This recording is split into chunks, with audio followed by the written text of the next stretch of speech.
新闻头起先来看到新北的三重埔，昨下晡有发生建案要做地下室猎物连锁壁，所发生隔壁的公寓大楼起的状况。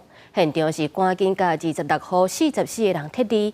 新北市长侯友宜昨暗冒到场勘查，认定是这个建商有严重的疏失，已经下令停工，嘛列入去污名单内底。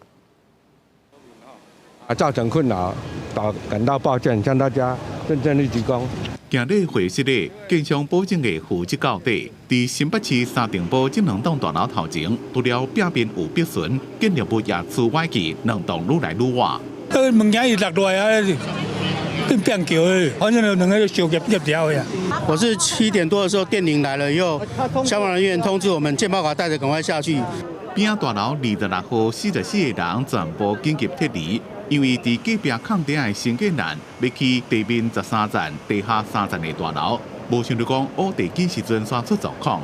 我们连续壁，我们都是做挖30几米嘛因为在施工过程因为连续壁可能有一些瑕疵一些渗水。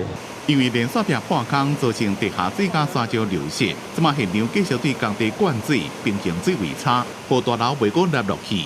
整个工地这个区域地下水位比较高的情况之下呢，水压会从破洞的一个区域去进行水压的宣泄，那自然就会造成周边一个地盘有一些受到扰动的影响。